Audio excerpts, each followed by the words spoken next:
Friend, welcome back to Fig and Farm at Home. I am so glad you're here. If you listened last week, you would have heard a preview that I kind of had a fangirl moment with this guest that I'm featuring today. I mean, when you hear the credentials, I think you would have had a fangirl moment too. Oh, I cannot wait to introduce you to my guest today and new design bestie, Myquillyn Smith. Myquillyn Smith, also known as the Nester, is the New York Times and Wall Street Journal best-selling author of Welcome Home and Cozy Minimalist Home. For the past 15 years, she has been encouraging women to embrace their space, imperfections and all, and make it their own. Her home in North Carolina has been featured in Better Homes and Gardens, Ladies' Home Journal, and Cottages and Bungalows. She's never met a home that she hasn't loved. Today, we are inviting you into our conversation all about this lovely little perspective she has on plants. How to bring plants into your home in a way that doesn't break the bank and shifts the perspective on using real versus fake. I'm excited to have you listen in on today's conversation. Enjoy the show. We grew up with the phrase, home is where the heart is, but our culture has shifted and now the message is, home should be Pinterest perfect. I'm calling BS on that message. Home, it's not about the stuff, it's about the story. And whether you know it or not, your home is a reflection of you and is already saying something. So what is it that you want it to say? Hey, I'm Danny, a former first grade teacher turned home decorator. Going from a dual income to a single income so I could stay home with my babies meant budget, like ramen eating, Goodwill shopping budget. And I learned a few things along the way, like how to bring big style to your home without breaking the bank. And I'm sharing it all with you. Tips, tricks, decor, and design advice so you can learn to tell your story with your style. Where you can start living free from the Pinterest perfect trap and start living a life of intention. Welcome to Fig and Farm at Home, where we design happy living and where it doesn't have to be perfect to be beautiful. Hi, Myquillyn. Welcome to the show. Hey, Danny, I'm so glad to be here. Thanks for having me. Oh, you are so welcome. It's really my pleasure to have this chance to chat with you. I know my listeners are going to be so thrilled to be able to hear what you have to say on the topic we're talking about today. But before we dive in, I want you to introduce yourself to all of my people. Oh, absolutely. My name is Myquillyn Smith. I have such a weird first name, has a Q in it, that when I started on the internet, I used a pretend name, the Nester, and it just kind of stuck. It was like back in the stone age of the internet, you feel like everyone's a killer and you don't know if you can use your real name. Uh, Right. Online, I'm the Nester, the nesting place, but I love talking everything home. And I really am a teacher. I like to figure out why some things look weird and other things look great when they're together. And my goal is to help women create the home they've always wanted, not so they can impress their friends or their sister-in-law. No one cares about that, but so we can just use our home, so we can enjoy it, so we can be the one to volunteer to host the baby shower. I mean, honestly, so we can just kind of forget about our house. The goal is just to enjoy it and have it work for us. I am an imperfectionist. I'm a cozy minimalist, and I never met a home that I didn't love. Oh, I love that. You said two things that I think are fascinating. Now, we're not going to talk about this today, but I love that you are an imperfectionist because I think so many of my listeners feel like with all of the images on Instagram and Pinterest, things have to be perfect, and they don't. And they No. also think too, like I don't want to bring people over because I'm embarrassed of my home. And knowing that you're an imperfectionist, I'm an imperfectionist too, is just so relieving when you can just release that burden and say, welcome Yes. in, here we are. I'm saying yes to book club. I'm saying yes to hosting this thing. It's going to be wonderful. Yeah. Imperfections have power. We're not going to talk about it, but I am going to say this. They do exactly what you just said. They put people at ease when Yeah. we're around people that pretend to be perfect. It's uncomfortable when we're in homes that look perfect. It's kind of scary. And like we feel like we can't, if we drop our wine, we're going to ruin something expensive. So to be the person in your friend group that goes first and says, welcome into the imperfection Yeah. is such a great role to play. I hope to always be that person. The images that we see online is comparing your house and its lived in state to whatever you see on Instagram. Know that it's been styled, it has been filmed at the right time of day. It's like comparing our selfie to someone's wedding photo, which we would never do. But for Right. some reason with our home, I do it too. We still all kind of secretly do that. Right, exactly. I tell my listeners all the time, you don't know what's behind the camera. Like there's Cheeto dust, there's all the toys, there's all the Oh, stuff that they just forgot to put in the junk drawer. yep. Oh, totally. Yeah. Oh, awesome. Well, I feel like we could talk about that forever, but today we're going to talk about plants. And I know when I'm working with a client, there's a lot of reservation and hesitation about this idea of bringing in plants. For me, I prefer live rather than fake. I think it just adds so much character and whimsy and loveliness to it. But I want to hear your take because you have a really fun perspective on plants. So take it away.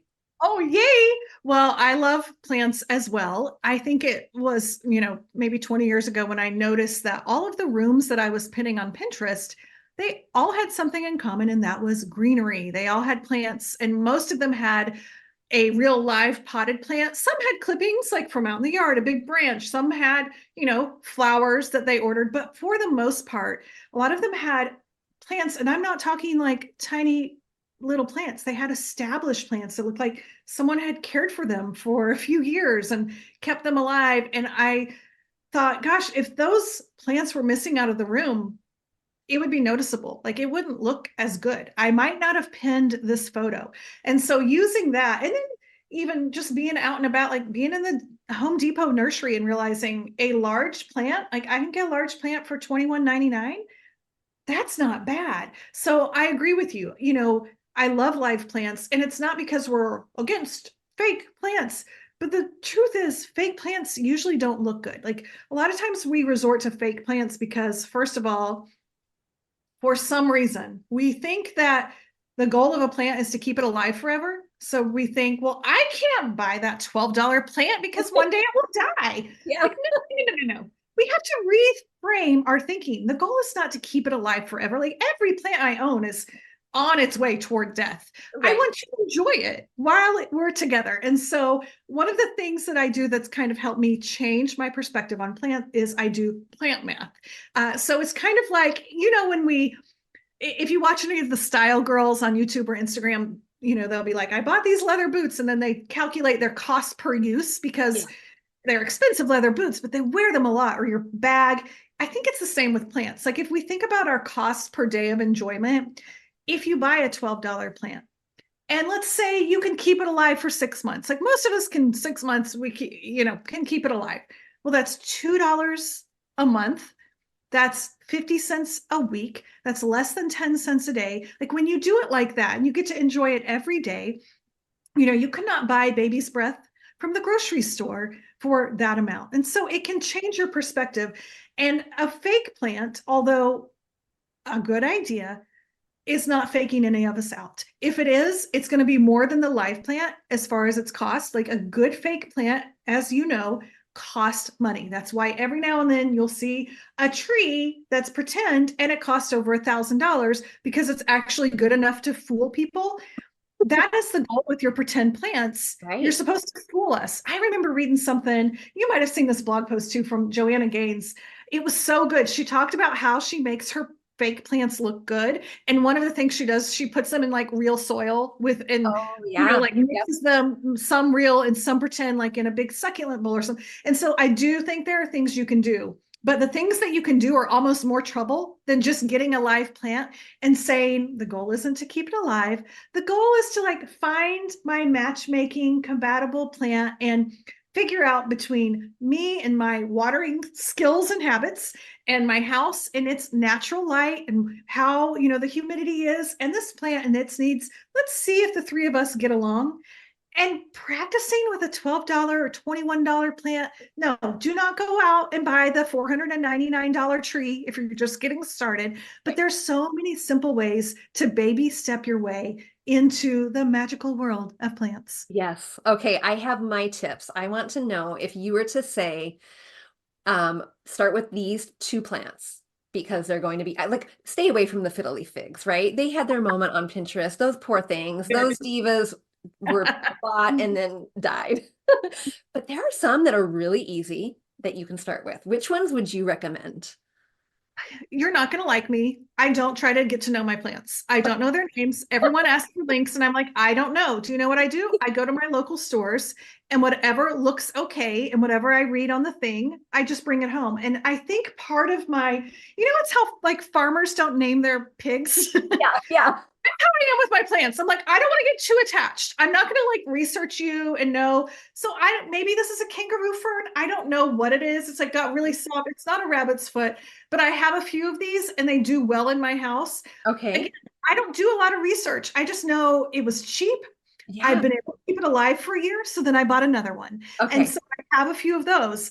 But I want to hear what yours are. Okay. Well, really quickly behind you, does it flower? This?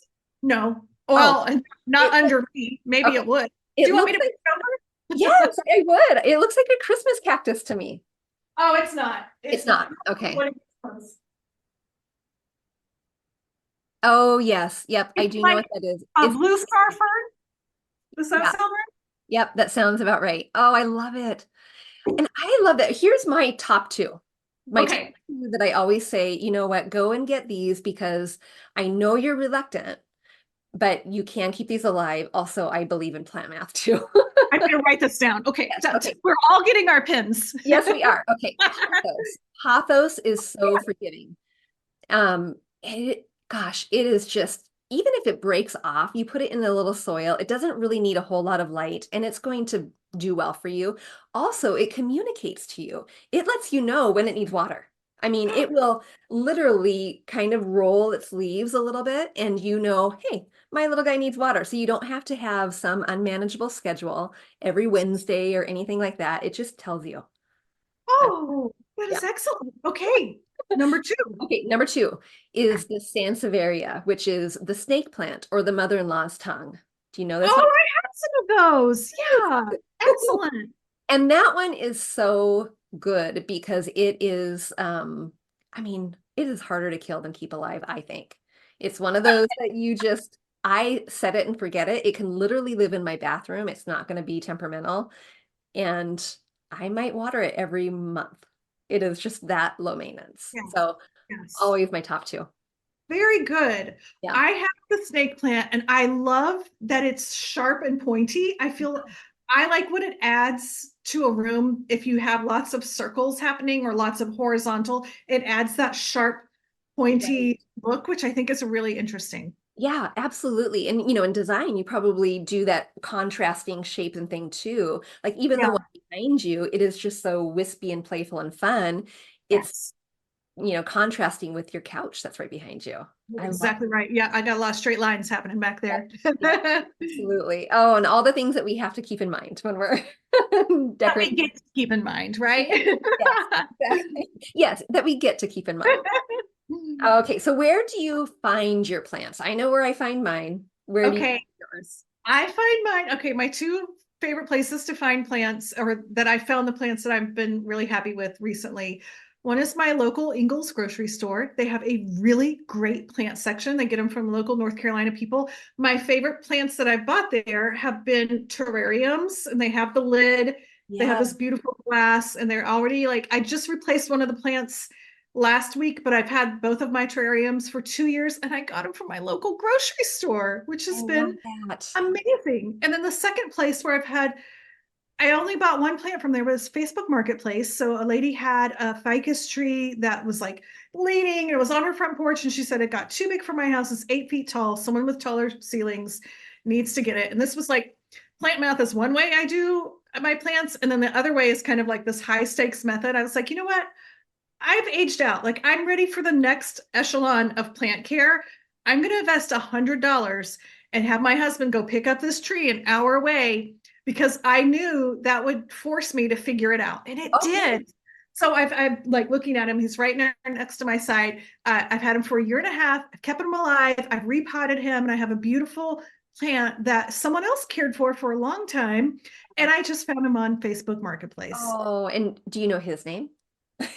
No, it's just some kind of ficus. Oh, you Oh, can't see my light is in the way, but he's very happy. and he does need the tall, he's a big guy. Yeah, he is. And Yeah.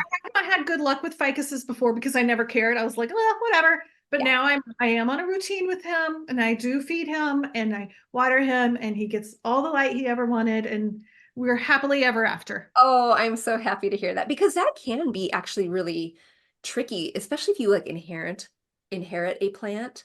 Yes. There's a little bit of pressure there. So when you're taking on that, not burden, the honor of rehoming, adopting a plant that was once Yeah. loved so much. Well, and I'll tell you, I made a mistake when I first got him because I was like, I want this plant in my family room, which is north facing Okay. and with a porch overhang. He Okay. got 1% of light, and it was like autumn. He lost all the leaves. And I thought, okay, I'm not going to give up. I'm going to put him in my office, south facing, two beautiful windows, and he came back to life. But it Oh, was the fact that I had invested money. If it was smaller or cheaper, I probably wouldn't have cared. So I was glad I forced myself.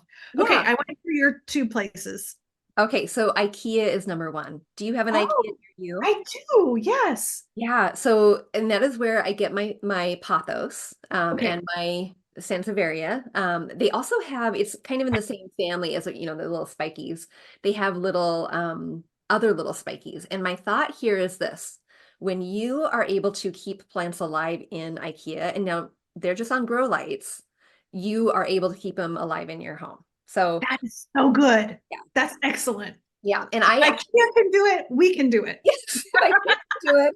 And there are people thumbing through it. They don't get watered every day. I've never been in and seen anyone water the plants ever. Oh my gosh, that is excellent. That's a great tip. Yeah. Now I have a shop. I have a local shop. And so my shop that my retail space doesn't have any windows in it. And so I bring those IKEA plants into there for my greenery. And Okay. every once in a while, I do have to do the plant math there. Every once in a while, I have to replace it, but wow, it adds a whole lot of character. So So IKEA. good. Yeah. Very good. And then number two, this is just a shout out to someone local, but he has a cute little greenhouse in our area. It's a small town and there he puts stuff on his like front lawn. Oh, So love it. he is one of those, Michael, in that you go in and he used to take cash and I would never carry cash with me. He would allow me to pick out my plants, take them home, and come back another day to pay him. That's so sweet. That's the best. I love it. I love it. But otherwise, I will go to Walmart or Lowe's, and my favorite places inside of there aren't actually in the full price place. I like to go to I need a little bit of help, and I'm drastically reduced price wise because they need help anyway. They're going to Right. be on their way out. I like to figure out what they need in order to bring them back to life and Oh, good. make a lot of money that way. Yeah. Yeah. Oh, those are great tips. Yeah. This is so fantastic. I'm taking so many notes. Yes. Oh, good.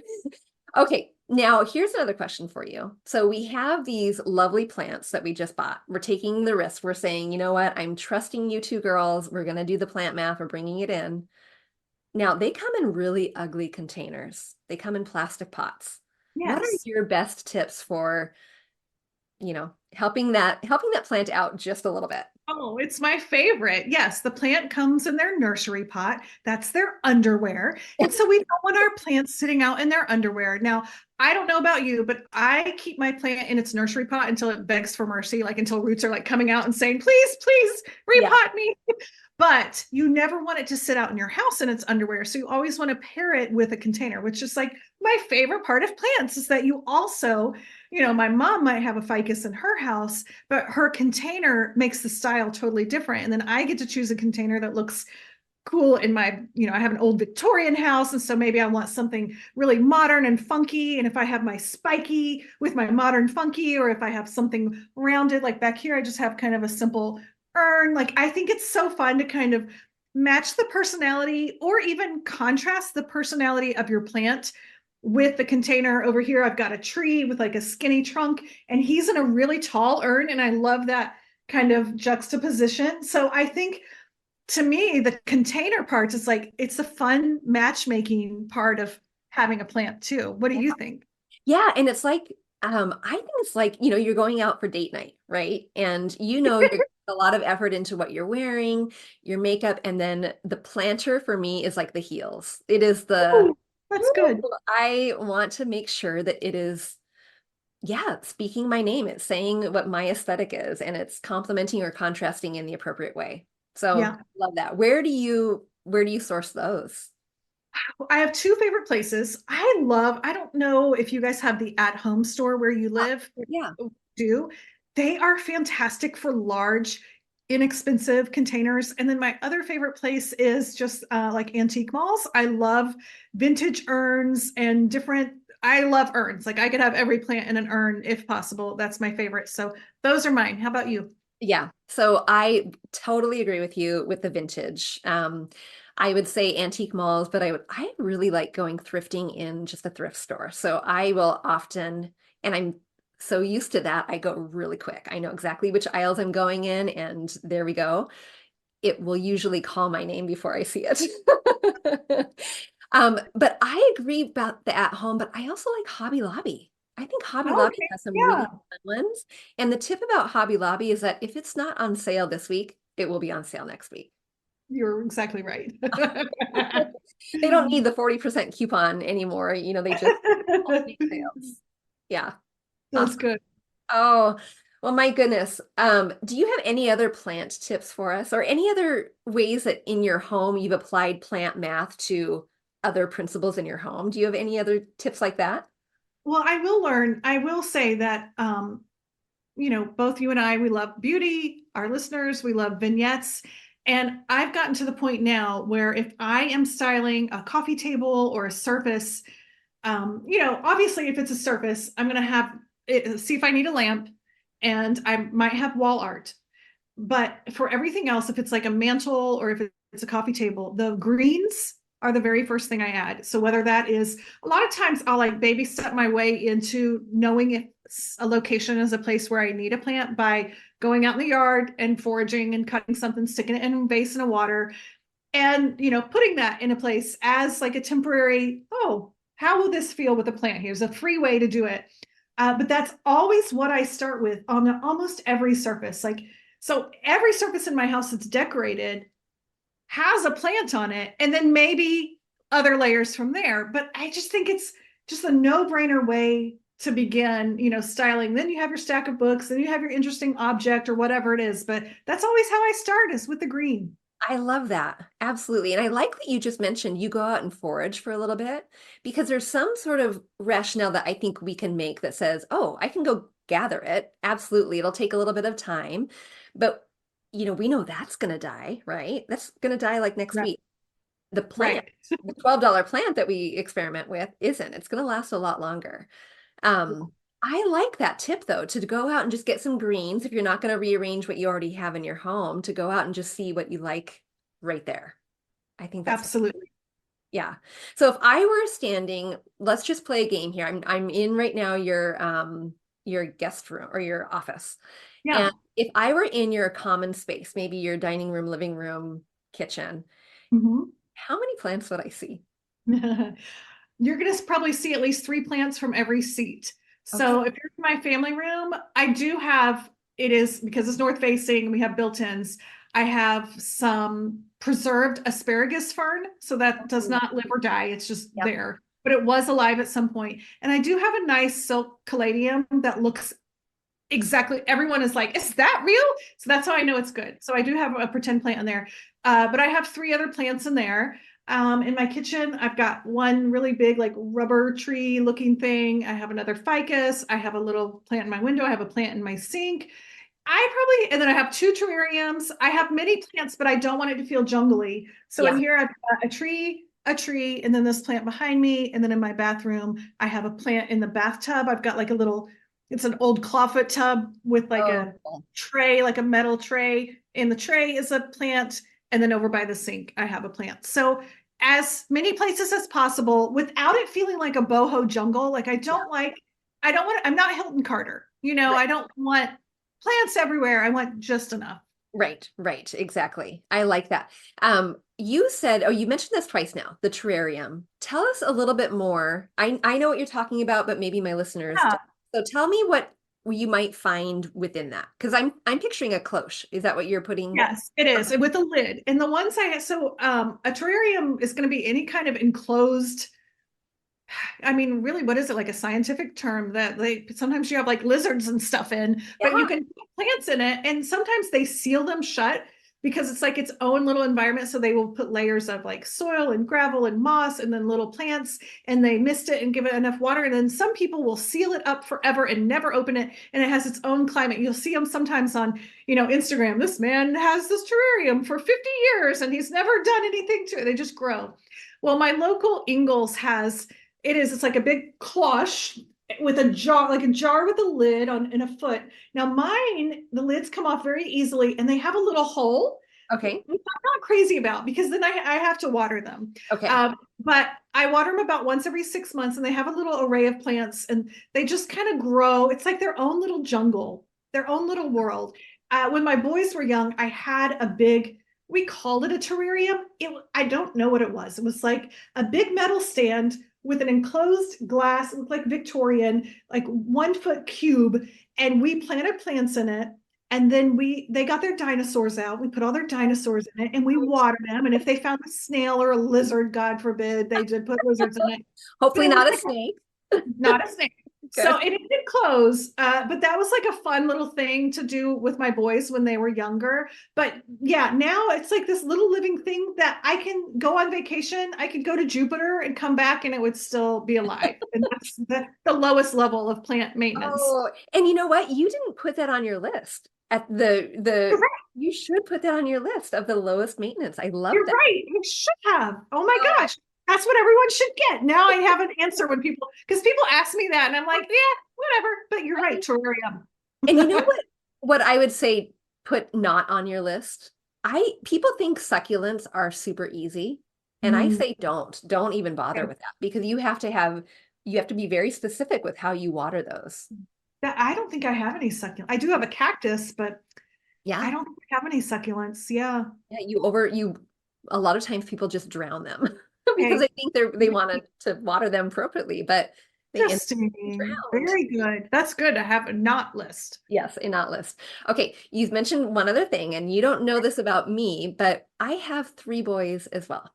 And so Oh, it is so much fun, I know, but here's one other thing, and you don't know this question is coming, but I bet you've gotten this before, and that is, um, I get a lot of reservations with people who don't want to decorate because they have children, or specifically boys, because boys are hard on things, as you probably know. I definitely know. But yeah.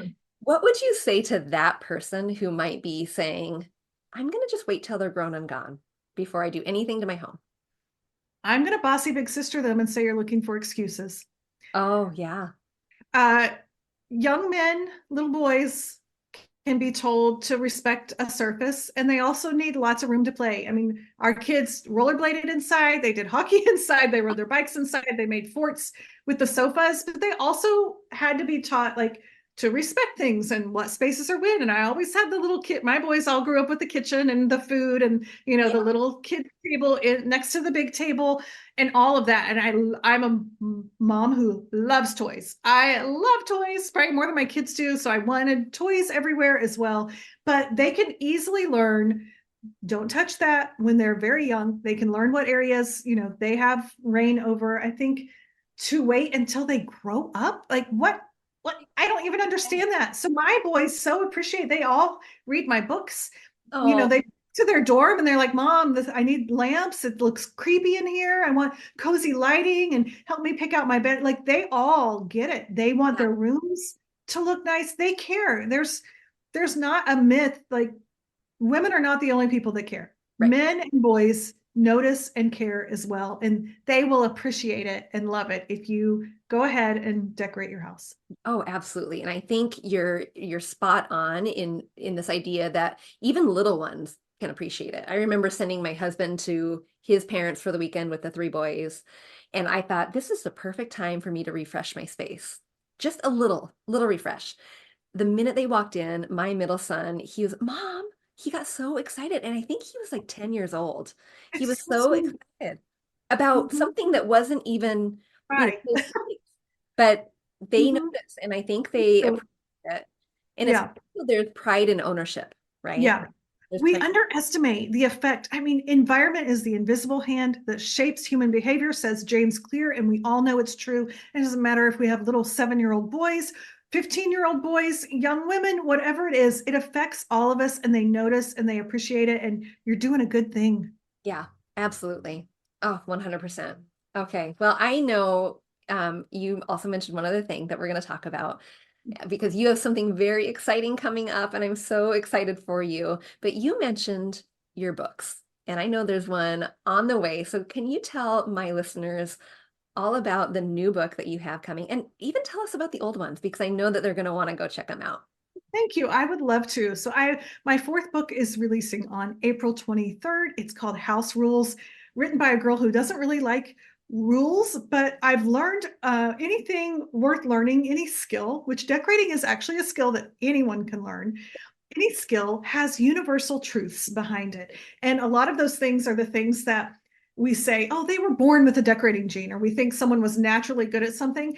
And really all it is they figured out those rules before any of us did, and they probably couldn't even verbalize the rules. They just know them like in their heart. Yeah. And so that's what I did. I wrote a book of 100 decorating truths, like contrast is queen if you want to be seen, things like that are memorable, that are a little weird and quirky.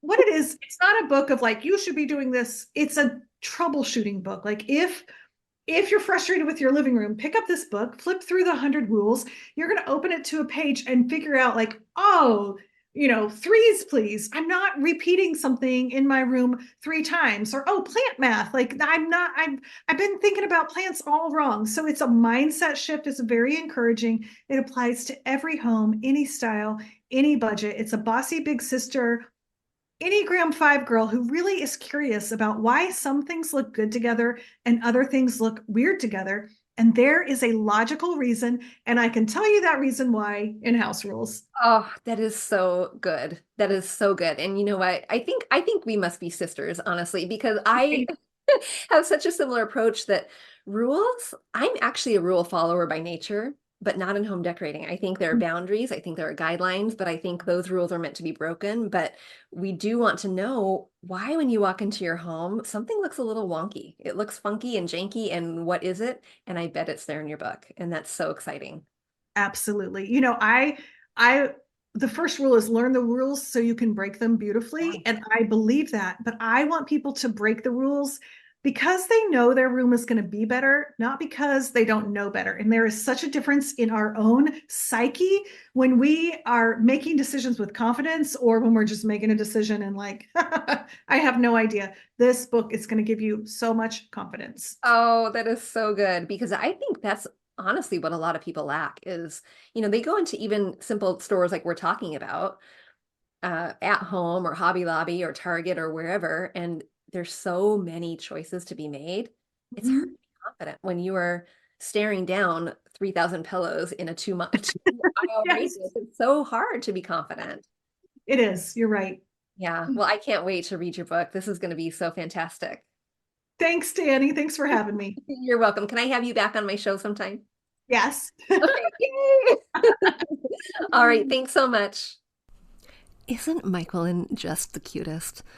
Our conversation was so much fun. I hope you enjoyed being a little fly on the wall as we got to talk all about changing our perspective on plants. This idea of plant math and being able to enjoy it, if we really break it down day by day, it really turns out to not be a huge investment. And then don't forget about getting your plants out of their underwear. Oh my goodness, I'd never heard that before, but it makes sense. It totally makes sense, and I absolutely love it. We'll never forget that. All right, friend, if you are interested in learning about her other house rules, I have linked her book inside of the show notes. I know I, for one, cannot wait to dive in. I'll link the other books that she's written as well. All right, friend, until next time, I'll see you soon. Hey, real quick before you go, if you learned something new or found value in today's podcast, would you head over to iTunes to Fig and Farm at Home and leave a review and subscribe to the show? That would be awesome. And if you'd like to connect with my community of mamas who are learning to be intentional storytellers within their own homes, join us at bit.ly/design101 group. There's always more room at the table. See you soon.